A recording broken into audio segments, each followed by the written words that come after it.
Hello everyone, welcome back to my channel study with Radha. Guys, आज की इस video में हम डिस्कस करेंगे बीकॉम फर्स्ट सेमेस्टर के पेपर बिजनेस ऑर्गेनाइजेशन के कुछ इंपॉर्टेंट एमसीक्यूज को। फर्स्ट क्वेश्चन है हमारा, अंतर्राष्ट्रीय मुद्रा कोष की स्थापना का निर्णय कब लिया गया।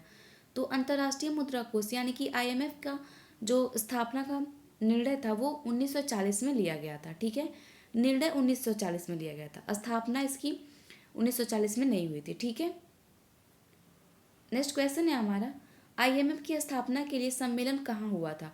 तो आईएमएफ की जो स्थापना है उसका जो सम्मेलन था वो अमेरिका के ब्रिटेन वुड्स में हुआ था। ठीक है, ऑप्शन ए हमारा करेक्ट हो जाएगा।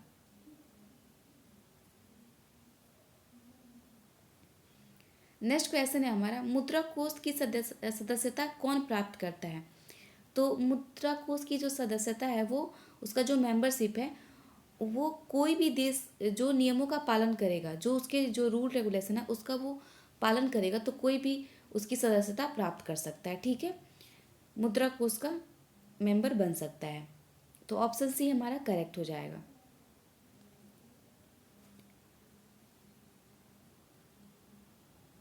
नेक्स्ट क्वेश्चन है क्वेश्चन नंबर 4, जो संगठन समस्त व्यवसाय व्यापार तथा उद्योगों की हित की रक्षा के लिए स्थापित किया जाता है उसे कहते हैं।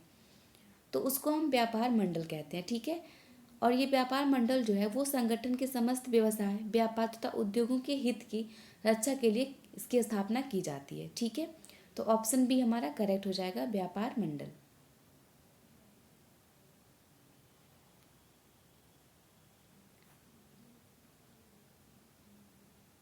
नेक्स्ट क्वेश्चन है हमारा, विक्रेता के अधिकार के संबंध में क्या सही है। तो यहाँ पे विक्रेता के अधिकार के संबंध में पूछ रहा है, क्रेता के नहीं। ठीक है, तो माल का भुगतान नहीं होने पर माल का भुगतान पाने का अधिकार ये विक्रेता के अधिकार में रखा जाता है। ठीक है, तो ऑप्शन ए हमारा करेक्ट हो जाएगा। नेक्स्ट क्वेश्चन है हमारा, क्रेता के अधिकार के संबंध में कौन सा सही है। तो क्रेता को माल की सुपुर्दगी लेने का अधिकार, यानी कि जो गुड्स उसने ऑर्डर किया उसका जो डिलीवरी है वो लेने का उसको अधिकार है, वो राइट उसको है। ठीक है, तो ऑप्शन ए करेक्ट हो जाएगा हमारा। नेक्स्ट क्वेश्चन है, वारंटी के संबंध में सही उत्तर क्या है।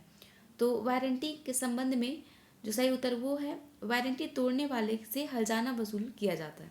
ठीक है, यानी कि जो वारंटी मिली होती है वो अगर टूट जाए तो उससे उसके लिए कुछ कंपनसेशन वसूला जा सकता है। ठीक है, तो ऑप्शन बी करेक्ट हो जाएगा।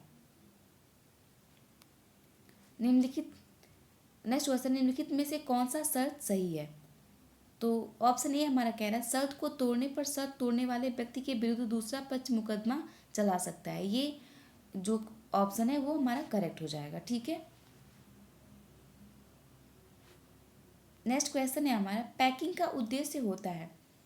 तो पैकिंग का उद्देश्य होता है माल को टूटने फूटने से सुरक्षा प्रदान करना। ठीक है, तो ऑप्शन सी हमारा करेक्ट हो जाएगा।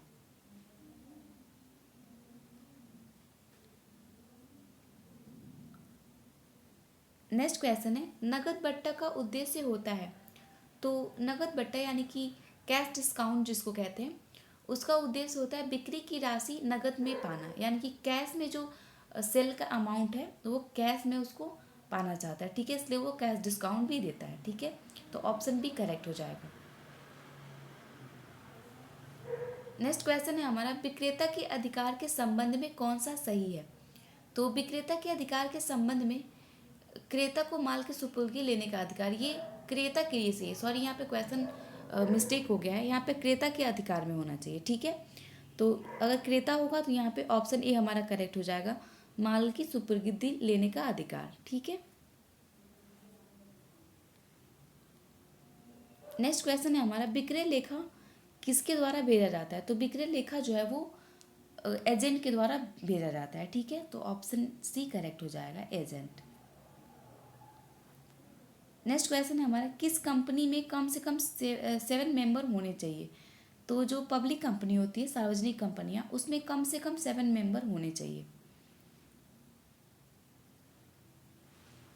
नेक्स्ट क्वेश्चन है हमारा, स्टॉक एक्सचेंज में क्रय विक्रय होता है।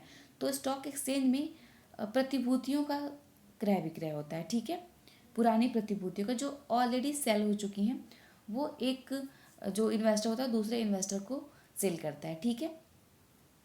यानी कि सेकेंडरी मार्केट भी स्टॉक एक्सचेंज होता है, वो एक तरह का सेकेंडरी मार्केट होता है जहाँ पे ऑलरेडी सेल हो चुकी जो सिक्योरिटीज़ होती हैं वो एक इन्वेस्टर दूसरे इन्वेस्टर को सेल या परचेज करता है, ठीक है।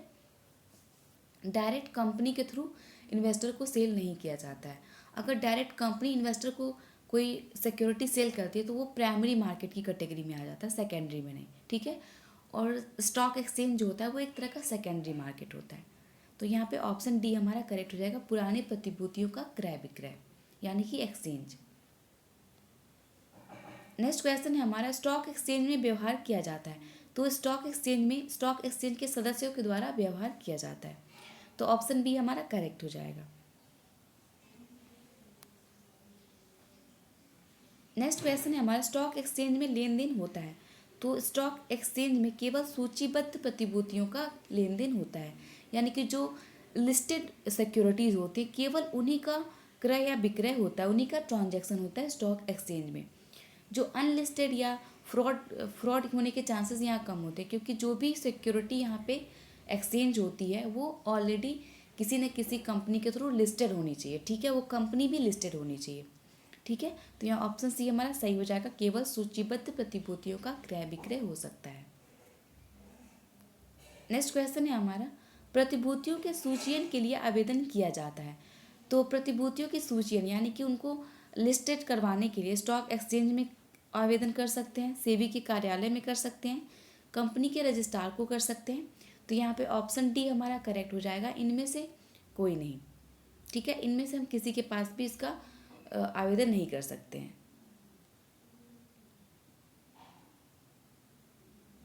नेक्स्ट क्वेश्चन है हमारा, निम्नलिखित में से कौन सा वाक्य गलत है।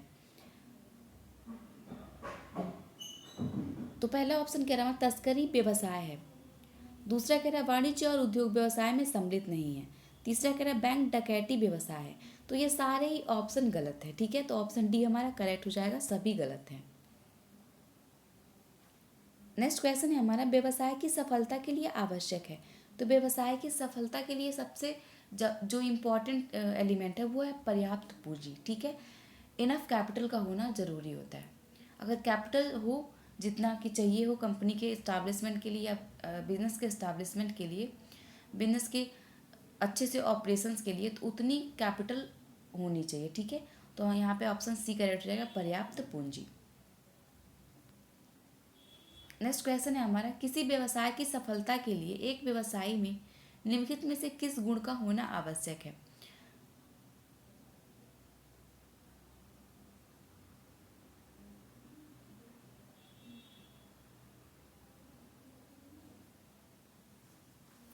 तो यहाँ पे ये ऑप्शन गलत, आंसर गलत दिया हुआ है यहाँ पे। I think option C correct होना चाहिए कि परिश्रमी, व्यवसाय को परिश्रमी होना चाहिए। किसी भी व्यवसाय की सफलता के लिए एक व्यवसाय में निम्नलिखित जो गुण हो यहाँ पे दिए हुए हैं उसमें से जो सबसे सही गुण है वो है परिश्रमी। परिश्रमी का होना जरूरी, जो व्यवसायी हो वो हार्ड वर्कर हो, एंटरप्रेन्योर हो, साहसी हो, तो वो व्यवसाय में सफलता प्राप्त कर सकता है, ठीक है। तो यहाँ ऑप्शन ए नहीं होना चाहिए, ऑप्शन सी होना चाहिए, ठीक है।